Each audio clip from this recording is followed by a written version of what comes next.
Oke, jadi begini, gue selalu bilang di video-video gue sebelumnya, kalau misalkan gue tuh benci yang namanya AI image, ya.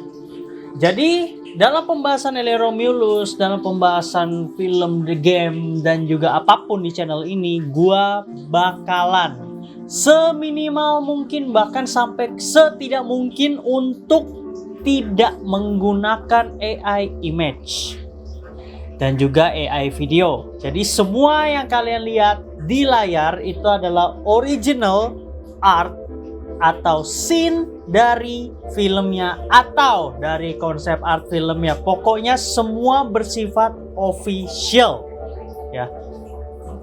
Itu gue lakukan untuk menghindari miskonsepsi, terutama dalam franchise Alien ini, yang mana teorinya udah makin ribet, makin susah, dipelajarinya juga susah, kalian malah kena tipu oleh AI.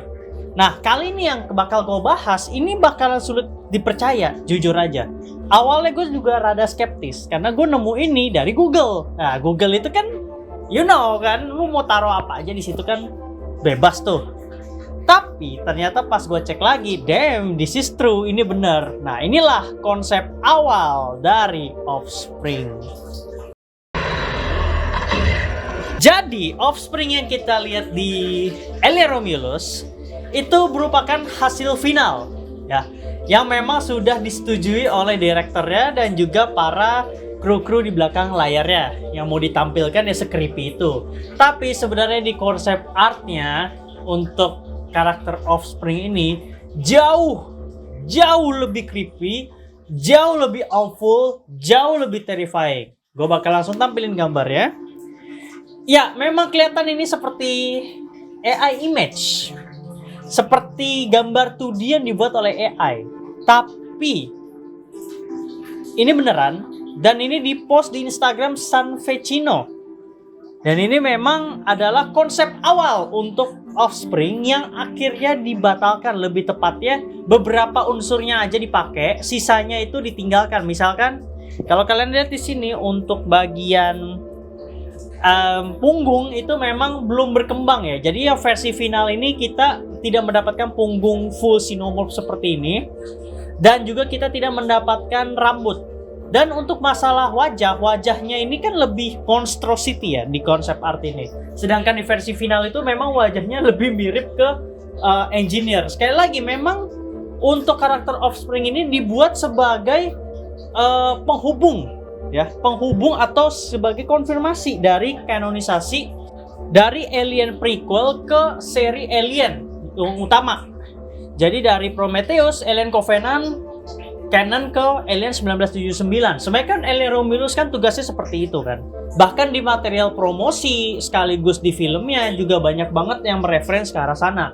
That's why mereka butuh satu makhluk atau satu creature yang memang bisa menggambarkan kedua seri yang memang satu universe dan masih satu timeline, tapi beda banget dalam hal penceritaan dan juga dalam hal circumstances. That's why Offspring ini dibuat.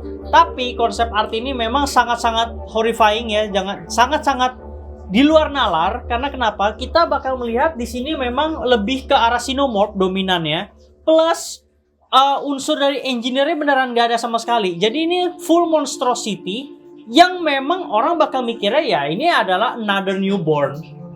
Jujur aja, ini kalau misalkan konsep art ini beneran difinalisasi dan juga muncul di filmnya, orang bakal mikir, ini mah another newborn, ini mah ya begitu doang. Tapi dengan muncul yang versi final sekarang ya, jujur walaupun gue lebih serem versi awal, konsep awal, tapi gue lebih demen yang ada di final. Karena kenapa? Itu lebih creepy, menurut gue ya pribadi, itu lebih creepy dan juga lebih menggambarkan situasi dan kondisi di film tersebut, dimana asal usulnya dibuat sejelas itu dan juga latar belakangnya dibuat sesuram itu, maka dari itu makhluk yang tercipta juga secacat dan sesuram itu. Ya kalau kalian lihat kan perbedaannya jelas di rambut. Karena kalau misalkan tiba-tiba ya Offspring itu ada rambut kayak di konsep awal, orang mikirnya bakalan ini dari mana unsur Prometheusnya, ini dari mana unsur sinomorphnya. Karena kenapa? Sinomorph itu kan technically botak ya. Mentok-mentok dia punya rambut pun itu setelah kalau misalkan dia impregnate si Predator, Yautja. Sisanya kan semuanya kan dia botak dengan kepala yang numor ke belakang gitu kayak titit bentuknya.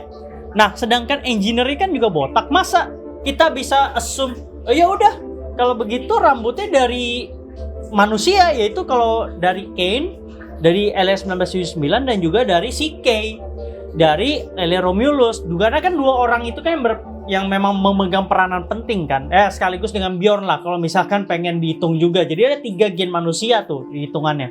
Tapi kan nggak bisa sekuat itu karena gen manusia aja hitungannya kalah sama Black Goo.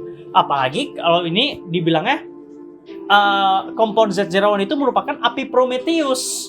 Iya, nggak bisa. Pasti gen manusia juga udah pasti kalah. Kenyataannya pada saat tikus pun aja kan kalah percobaannya dan tercipta makhluk monstrosity. Nah, kalau di tikus gue masih bisa mewajarkan bentuknya seperti itu. Tapi kalau di manusia, ya gue lebih suka yang versi final sekarang yang muncul di layar kaca. Dan itu memang lebih logis dari segala aspek. Dan lebih bisa diterima. Dengan bentuk yang memang manusia banget, cuman tinggi mampus. Ya, tanpa ada tanduk. Karena kalau misalnya ada tanduk di belakang gitu, tanduk biological, bioengineer or something gitu, kayak biomechanical, itu kayak aneh aja gitu loh, kayak kenapa dia tiba-tiba muncul tanduk gitu loh, walaupun kita tahu dia dari xenomorph ya. Cuman dia kan lahirnya dari rahim manusia, how can itu tiba-tiba bentuknya lebih ke monster daripada ke bentuk humanoid. That's why Offspring ini dibuat versi yang lebih humanoid, bukan manusia tapi humanoid. Konsep awal ini nggak jelek sekali lagi. Tapi kalau kalian pakai rambut dan muka yang hancur seperti itu, kalian tidak akan melihat unsur kanonisasi dari Prometheus, Alien Covenant dan juga Alien 1979. Kalian bakal mikir ya sekali lagi, this is a newborn yang ya bisa dibilang desainnya bagus cuman screen time-nya dikit. Kalau misalkan begini kan lu makhluk seseram ini cuy. Ya, dengan penampilannya sekarang walaupun banyak banget yang masih bertanya-tanya, cuman kan kita lihat betapa seramnya ya, dan itu beneran dapet. Jadi ketika Rain berhasil mengalahkan makhluk yang ada di final concept, kita masih bisa mewajarkan karena makhluknya cacat. Tapi kalau kita Rain tiba-tiba menang melawan makhluk yang di konsep art ini, gue mempertanyakan sih jujur aja, ini film maunya dia bawa kemana? Ini film se-SJW apa? Karena kenapa? Gak mungkin. Tidak mungkin punya makhluk sebesar ini, ibaratnya semonstrosity ini melawan Rain hanya dengan modal darah acid dari penampung Offspring dan juga dari yang buat pemadam kebakaran itu, alatnya hydrant or something, karena dia ngeluarin asap-asap juga kan, atau pendingin, I don't know. Cuman dia kan nggak punya weapon sama sekali ya, kecuali punya weapon nih baru logis. Sekali lagi, Romulus itu menceritakan bagaimana remaja berhasil escape dari suatu planet. Mereka bukan tim tempur, mereka baru dapat pulse rifle aja itu di Renaissance, bukan di pesawat mereka. Mereka dapat alat-alat canggih itu dari Renaissance semua. Mau bukan tombak, tongkat listrik dari Renaissance. Terus alat X-ray buat ngelihat bagian dalam tubuh dari Renaissance. Terus yang pulse rifle dari Renaissance. Semua dari Renaissance. Jadi nggak logis gitu loh ketika Rain berhasil menang melawan makhluk semonstrosity ini. Ketika Rain berhasil mengalahkan atau overcome makhluk yang seperti final concept yang kita lihat di filmnya, dengan durasi segitu, gue masih logis. Karena kenapa? Satu, makhluk ini belum bermutasi, jadi makhluk ini belum sempurna dan dia masih butuh banyak asupan dan banyak nutrisi. Sedangkan di situ yang ada nutrisi yang memang terpenuhi bagi makhluk itu hanya dari Kay, ibunya sendiri. Sisanya kan kita belum tahu nih kelanjutannya seperti apa. Lebih baik kan dibuat seperti itu. Karena menurut gue, makhluk yang ada di konsep art ini lebih bagus dibuat menjadi final form dari si Offspring yang sekarang yang muncul di filmnya. Kalau misalkan dibuat seperti itu, gue logis. Tapi sekali lagi, karena memang ini makhluk kan hanya direncanakan muncul di fourth act, jadi gue mewajarkan. screen time-nya dikit, porsinya dikit, mutasinya juga nggak terlalu banyak, gue sangat-sangat mewajarkan. Dan sekali lagi, gue nggak berharap nih makhluk bisa comeback karena menghilangkan unsur kejutannya. Dan juga gue tetap suka sama konsep art ini, tetapi alangkah lebih bagus kalau mau dibuat canon itu dibuatlah ini menjadi final form atau bentuk selanjutnya kalau sudah bermutasi. Sesimpel itu. Tapi gue tetap suka konsep art ini. Monstrosity keren bentuknya, terrifying, abis, serem mampus. Dan gue berharap konsep ini bisa dipakai sebagai referensi untuk film Alien ke depannya. Kalau begitu segini dulu untuk video kali ini, and see you guys in the next video.